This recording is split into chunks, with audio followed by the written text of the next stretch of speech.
تو پورے دین کو فالو کرنا پڑے گا. تو نکال دو اپنے موبائل سے, بلاک کر دو سب. صرف نکاح کا راستہ ہے آپ کے لیے, نکاح کے علاوہ کوئی اور راستہ اللہ نے حلال نہیں کیا, اس کا عذاب ہے, حساب دینا پڑے گا. یہ بھنگی اور چماروں کا کام ہے گرل فرینڈ رکھنا.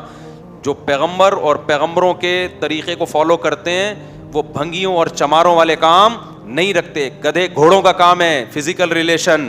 انسان, پیغمبروں کا جو راستہ ہے وہ انسانوں کا راستہ ہے, وہ صرف فزیکل ریلیشن نہیں ہے, وہ اصل میں ریلیشن ہے جس کے بعد بہت سارے حقوق ایک دوسرے کے متوجہ ہو جاتے ہیں. سمجھتے ہو کہ نہیں سمجھتے؟ آگے چلتے ہم. انی آمنت بربکم فاسمعون. تو اس شخص نے کہا کہ اے میری قوم, میں اس خدا پر, شروع میں اس نے اپنے ایمان کو ظاہر نہیں کیا, اپنے ایمان کو چھپا کے نا اپنی قوم کو دعوت دی کہ بھئی ایسے کو ہم کیوں نہ مانیں. اس کے بعد جب قوم نے نہیں مانا تو اس نے صاف اعلان کر دیا انی آمنت بربکم, دیکھو میں تمہارے رب پر ایمان لے آیا. اپنا رب نہیں کہہ رہا. کیا مطلب؟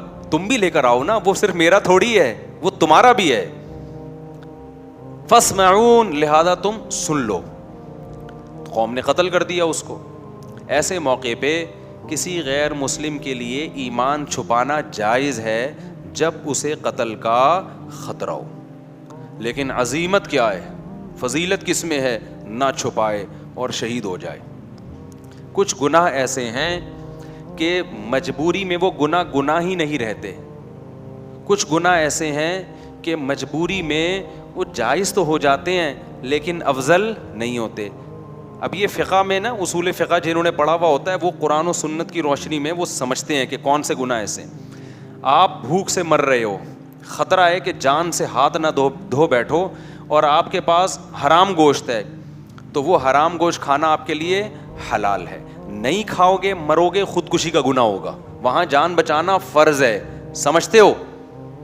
کھانا فرض ہو جائے, صرف حلال نہیں ہوگا بلکہ کیا ہو جائے گا؟ فرض ہو جائے گا. آپ کی جیب میں پیسے ختم, بھوک سے بلک رہے ہو, پیسے ہی نہیں ہیں, مر رہے ہو, سامنے نظر آئی ایک تندور, نظر آیا روٹیاں گرم گرم, خوشبو سے کلابازیاں کھانا آپ نے شروع کر دیں.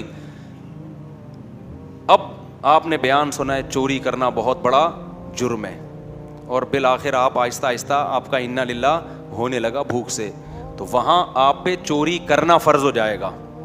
ڈکیتیاں نہ کرنا شروع کر دیں کہ کل سے بے روزگاری میں بندوقیں لے کے, اتنی چوری کہ جس سے موت سے بچ جائے.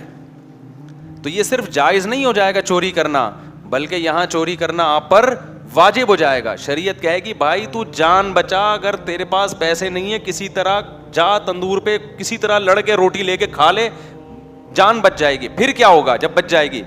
پھر کوشش کر اب اس کے پیسے کیسے ادا کرنے میں, معاف نہیں ہوں گے وہ پیسے. اس کو بول دے بھائی میں مر رہا تھا, میں نے کھا لیا, جو اکھاڑنا ہے اکھاڑ لے, ٹھیک ہے نا. باقی یہ کہ معاف کر دے تو اچھا ہے, نہیں تو پھر میں مزدوری کروں گا, جب پیسے ویسے ہوں گے تو میں نے ڈائری میں نوٹ کر لیا, یا میں نے دماغ میں نوٹ کر لیا کہ اتنے پیسے میں نے تجھے دینے, وہ پیسے اس کے اوپر واجب ہو جائیں گے. لیکن ایسے موقع پہ چوری کرنا کیا ہو جائے گا؟ فرض.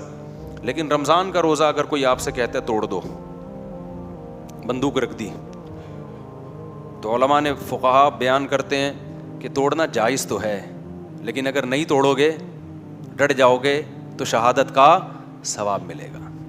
سمجھتے ہو گے نہیں سمجھتے؟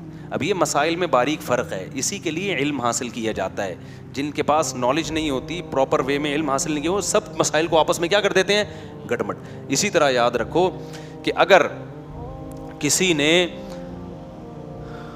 آپ کو گن پوائنٹ پہ بولا کہ کافر بن جاؤ, کلمہ کفر زبان سے بولو میں ہندو ہوں, بولو میں عیسائی ہوں, اسلام چھوڑ دو, تو جان بچانے کے لیے اسلام چھوڑنا ایسے موقع پہ اوپر سے, دل سے نہیں, صرف زبان سے کلمہ کفر کہنا کیا ہو جائے گا؟ جائز. ایسے موقع پہ گناہ نہیں ملے گا. لیکن آپ اگر ڈٹ گئے, نہیں بھائی میں لا الہ الا اللہ کا قائل ہوں, میں اپنے آپ کو ہندو کسی قیمت پہ نہیں کہوں گا, میں عیسائی نہیں کہوں گا, میں توحید پرست مسلمان ہوں, جو اکھاڑنے اکھاڑ لے, اور اس نے مار دیا, تو خودکشی کا گناہ نہیں ہوگا بلکہ کیا ہوگا؟ بہت بڑی شہادت. اس کو کہتے ہیں عزیمت. عزیمت یہی ہے کہ ڈٹ جائے. تو اسی طرح کوئی ہندو مسلمان ہوتا ہے, عیسائی مسلمان ہوتا ہے, اس کو خطرہ ہے بہت زیادہ ماریں گے, قتل کر دیں گے, تو اس کے لیے جائز ہے کہ زبان سے اقرار نہ کرے, دل میں مسلمان ہو جائے. اللہ بخشیں گے قیامت کے دن, اس کو ایمان والوں میں شامل کریں گے. لیکن اگر وہ ڈر جاتا ہے کہ نہیں بھائی مجھے مار دو, میں شہادت کے لیے تیار ہوں. تو یہ بہت بڑی شہادت ہے, اس میں بہت بڑا اجر ملے گا, جیسے کہ اس کو ملا. یہ ڈٹ گیا. ڈٹنے سے فائدہ ہوتا ہے کہ موٹیویشن بہت ملتی ہے سامنے والے کو, یار اتنا مضبوط تو کچھ ہوگا نا, اس میں جان ہوگی اس مذہب میں, تبھی تو ڈٹ گیا ہے. تو وہ جو نجار تھا نا وہ بھی ڈٹ گیا. جب قوم پیغمبروں کو دھمکیاں دے رہی تھی, ہم پتھروں سے مار کے ہلاک کریں گے, تو اس کو تو زیادہ دھمکیاں دیں گے, تو ہماری قوم کا آدمی ہے بھائی, تو ادھر کیسے چلا گیا؟ تو اس نے کہا انی آمنت بربکم فاسمعون, میں رب پہ ایمان لے آیا ہوں. جیسے حضرت عمر ڈٹ گئے تھے نا نبی کے دور میں, جب مکہ میں لوگ مسلمان ہو رہے تھے تو چھپ کے مسلمان ہوتے تھے, کیونکہ بہت زیادہ خطرات تھے, بہت ظلم ہوتا تھا جو مسلمان ہو جاتے. حضرت عمر جب مسلمان ہوئے نا تو مسجد حرام میں جا کے اعلان کر دیا کہ میں کیا ہو گیا ہوں, مسلمان ہو گیا ہوں, ایسی کی تیسی, جو اکھاڑنا ہے آ کے اکھاڑ. بلکہ بولا کہ جس کو اپنی بیوی کو بیوہ کروانا ہے تشریف لا سکتا ہے وہ, یعنی الٹا ان کو دھمکیاں دینا شروع کر دی. جس کو اپنے بچے یتیم کروانے کا شوق ہے مارکیٹ میں آ جائے, میں ہو گیا ہوں مسلمان, آ جائے, ٹھیک ہے نا. اور جس کو شوق ہے کہ بیوی بیوہ ہو جائے تو وہ بھی مجھے آ کے روک سکتا ہے, ہم یہی نماز پڑھے گا. تو یہ طاقت تھی, تبھی تو نبی نے دعا مانگی تھی, اے اللہ ابو جہل کے ذریعے اسلام کو طاقت دے, یا عمر بن خطاب کے ذریعے. اللہ کو عمر بن خطاب پسند تھے تو اللہ نے کس کے ذریعے طاقت دے دی؟ عمر بن خطاب. اور ایسی پھر حکومت قائم کی ہے 22 لاکھ مربع میل پر. حضرت عمر کے دور میں کوئی سیاسی اختلاف بھی نہیں ہوا ہے, خاندانی حکومت ہوئی ہے. کس کے دور میں؟ عمر کے دور میں.